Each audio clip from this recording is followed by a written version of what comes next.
साल 2802 में पृथ्वी से गए हुए दो एस्ट्रोनॉट एडम और जैक अपने स्पेसशिप में नजर आते हैं। वह एंटेरिस नाम के एक प्लेनेट के लिए उड़ान भर रहे हैं, जिसके बारे में अफवाह है कि वहाँ इंसान रहते हैं। हमें पता चलता है कि एक खतरनाक वायरस ने महिलाओं को पृथ्वी पर पूरी तरह से बंजर छोड़ दिया है, इसलिए दो एस्ट्रोनॉट इंसानों के लिए एकमात्र उम्मीद बचे हैं। उनका मिशन एंटेरिस की यात्रा करना और कुछ महिलाओं को ढूंढना और उन्हें लड़कों के लिए पृथ्वी की यात्रा करने के लिए मनाना है।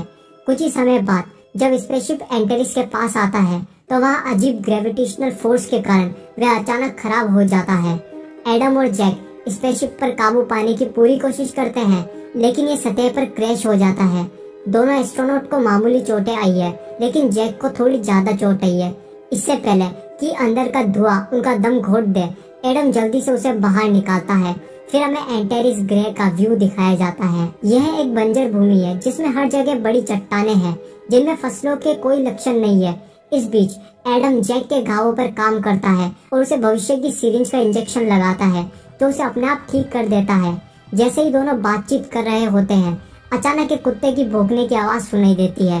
अब तक वे मानते थे कि इस ग्रह पर जीवन का होना सिर्फ एक अफवाह है, लेकिन कुत्ते के भौंकने से उन्हें प्रेरणा मिलती है और एडम आवाज का पीछा करना शुरू कर देता है। थोड़ा इधर उधर भटकने के बाद वह एक जंगली जैसे दिखने वाले लड़के को कुत्ते को पकड़ता हुआ देखता है। एडम उसके पास जाने की कोशिश करता है, लेकिन डरा हुआ लड़का कहता है कि स्नेक हेड्स पास में है और भाग जाता है। दुर्भाग्य से कुछ ही मिनटों के बाद वे स्नेक हेड्स द्वारा पकड़ लिया जाता है, जो वास्तव में महिलाओं का झुंड है और उन्होंने पुराने जमाने के कपड़े पहने हुए हैं। वे जल्दी से छोटे लड़के को हिरासत में लेते हैं, जबकि उनका कुत्ता भाग जाता है। दूसरी ओर एडम उस अजीब जगह का निरीक्षण कर रहा है। तभी एक बड़े से भूकंप ने उसे हिला दिया। वह तुरंत अपनी हाईटेक घड़ी के माध्यम से जैक को फोन करता है और उसे भूकंप का स्कैन लेने के लिए कहता है। इसके बाद एडम एक बड़े मंदिर के सामने आ जाता है। वह चुपके से अंदर घुस जाता है और वहाँ बड़ी संख्या में महिलाओं को देखकर हैरान रह जाता है। यह पता चला है कि इस ग्रह पर महिलाएं हर चीज पर राज करती है, जबकि मर्दों को गुलाम बनने के लिए मजबूर किया जाता है और उनमें से कुछ ही का उपयोग प्रजनन के लिए किया जाता है। मंदिर के अंदर महिलाएं अपने सर्फेंट लॉर्ड से कुछ प्रार्थना कर रही है। यहाँ हमें पता चलता है कि धार्मिक महिलाएं एक ऐसे ग्रुप से संबंधित है जिसको टैक्सन चलाती है। उसी समय सर्फेंट लॉर्ड भी जमीन से आता है। वो एक बड़ा सा कोबरा है। फिर हमारा परिचय ग्रह एंटेरिस की रानी सुमुरु से होता है, जो ग्रुप के काम से कम खुश लगती है। इस बीच छोटे लड़के को कमरे में लाया जाता है। जैसा कि एडम सदमे में है और डरावनी नजरों से देखता है। टैक्सन ने बताया कि लड़के को सर्फेंट लॉर्ड के लिए बलिदान किया जा रहा है। ये सुनकर लड़के की बहन डव, जो रानी के सैनिकों में से एक है, टैक्सन को और उसके ग्रुप के सदस्यों से लड़ने लगती है। यहाँ ये पता चलता है कि मंदिर के अंदर की महिलाएं दो ग्रुप में बटी हुई है, एक जो टैक्सन का काम करती है और दूसरी जो रानी का काम करती है। डव अकेले लड़ना जारी रखती है और अचानक सर्फेंट लॉर्ड झपट्टा मारता है और ग्रुप के सदस्यों में से एक को निगल लेता है। गुस्सेल टैक्सन अपनी महिलाओं को डव को पकड़ने का आदेश देती है, लेकिन रानी उन्हें रोक देती है, ये दावा करते हुए कि यह सिर्फ सेल्फ डिफेंस था। दोनों नेता अपनी अपनी बहस में पड़ जाते हैं, लेकिन तभी एडम, जो एक कोने में छिपा हुआ है, उसको अपने दोस्त का फोन आता है, जो कमरे में सभी को सचेत करता है। टैक्सन तुरंत अपने सैनिकों को उसके पीछे जाने का आदेश देती है, लेकिन एडम अपनी बंदूक का उपयोग करके भागने लगता है। हंगामे के दौरान छोटा लड़का भी मंदिर से भागने में सफल हो जाता है। थोड़ी देर के बाद एडम और छोटा लड़का इस ग्रह से बचने के लिए स्पेसशिप की ओर बढ़ते हैं।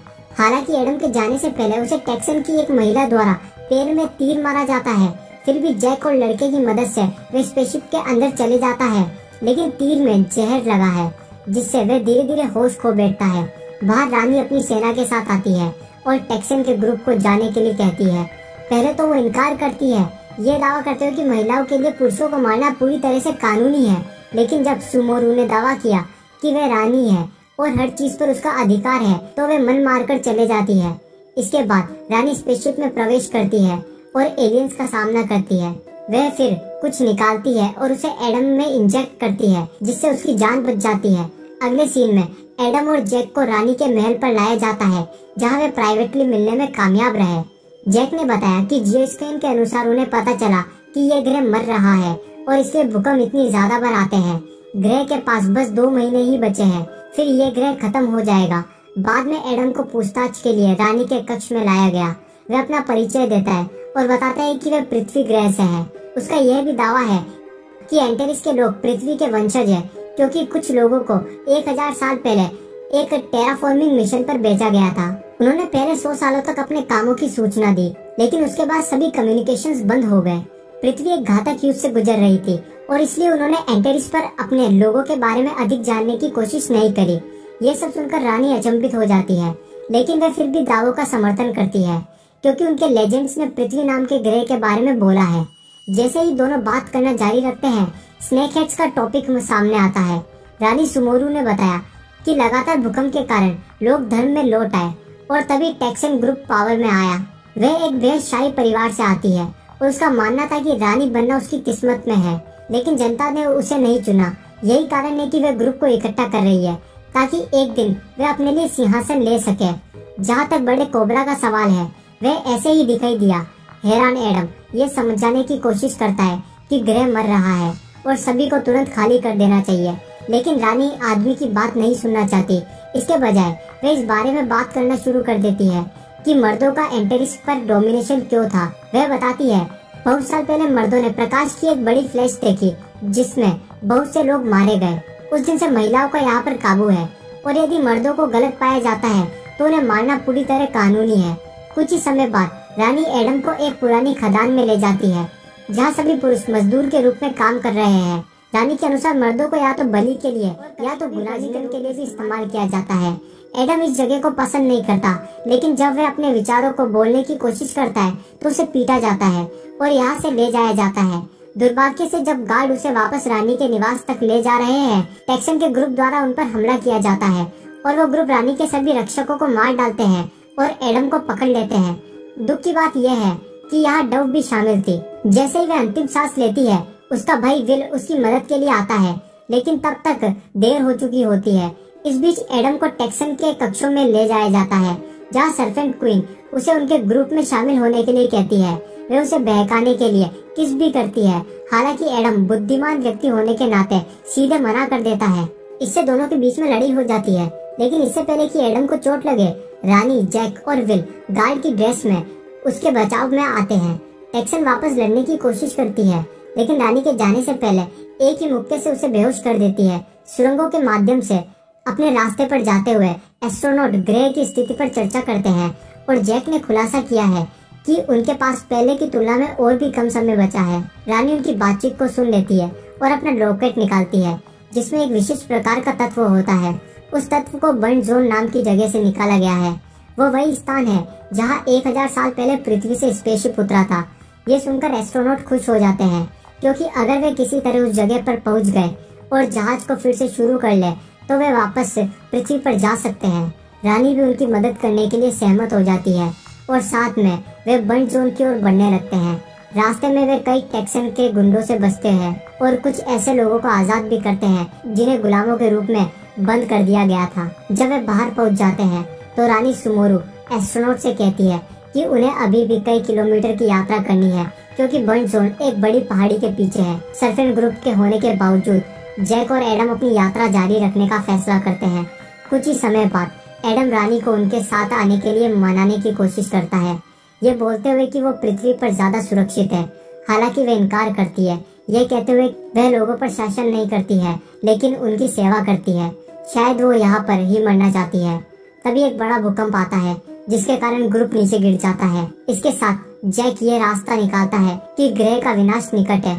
थोड़ी देर के बाद ये लोग एक आदमी के कंकाल के सामने आता है और जब जैक इसकी जांच करता है तो उसे पता चलता है कि उस व्यक्ति की मृत्यु लगभग 900 साल पहले हुई थी, उसी वर्ष जब इंसान एंटेरिस में आया था।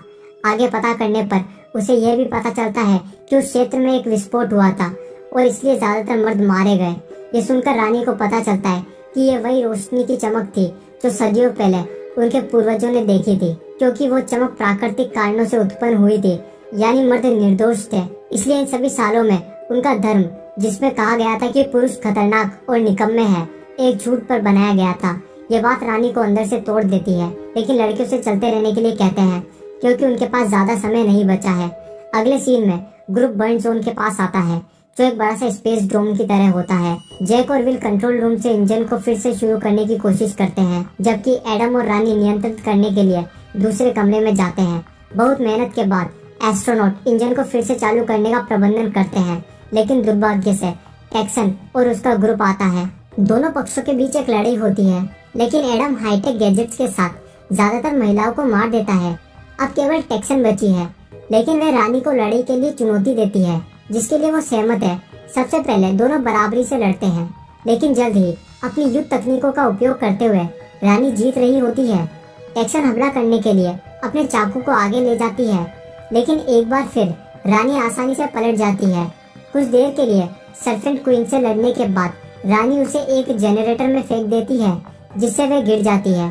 फिर भी टेक्सन हार मानने को तैयार नहीं है और वह रानी पर अपने चाकू से हमला करने लगती है, लेकिन इस बार एडम उस पर फायर करता है और उसे हमेशा के लिए खत्म कर देता है। कंट्रोल रूम में जैक स्पेसशिप शुरू करने में कामयाब रहा और अब यह उड़ान भरने के लिए तैयार है।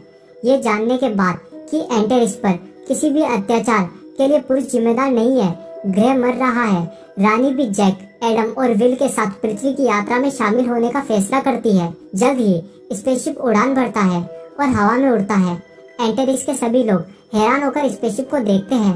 उन्हें अपनी रानी के बिना देखकर एडम बुरा महसूस करता है और सुझाव देता है कि वे सभी को जहाज के अंदर लाए, क्योंकि इसमें 500 लोगों के लिए पर्याप्त जगह है। जैक ये दावा करने की कोशिश करता है कि खतरनाक भूकंप जहाज को नष्ट कर सकता है, लेकिन एडम और रानी रिस्क लेने के लिए तैयार है। जल्दी वे जमीन पर पहुंच जाते हैं और लोग उस बड़े ढांचे को देखकर चौंक जाते हैं, जिसे वे पहले बर्न जोन कहते थे। रानी सुमोरू बाहर निकलती है और सभी को अंदर आने का आदेश देती है, यह बोलते हुए कि हमारा ग्रह मरने वाला है, इसलिए वे दूर के ग्रह में जा रहे हैं। उस ग्रह में कई अन्य लोग होंगे और लिंग, जाति या धर्म में कोई भेदभाव नहीं है। ये सुनकर लोग उत्तेजित हो जाते हैं और वे तुरंत जहाज में आने लगते हैं। हालांकि इससे पहले कि जैक और एडम स्पेसशिप को ग्रह से दूर ले जा सके, एक बड़े पैमाने पर भूकंप सभी हिला देता है। जब वे बाहर देखते हैं तो वे देखते हैं कि वो बड़ा सा कोबरा जहाज पर हमला कर रहा है। समय समाप्त होने के साथ एडम जैक को चलने को बोलता है और सौभाग्य से जैसे ही वे ऐसा करते हैं, सांप स्पेसशिप से निकलने वाली आग के कारण मर जाता है। इसके साथ स्पेसशिप अंत में उड़ान भरता है और हमेशा के लिए एंटेरिस ग्रह को छोड़ देता है। इस तरह के और वीडियो देखने के लिए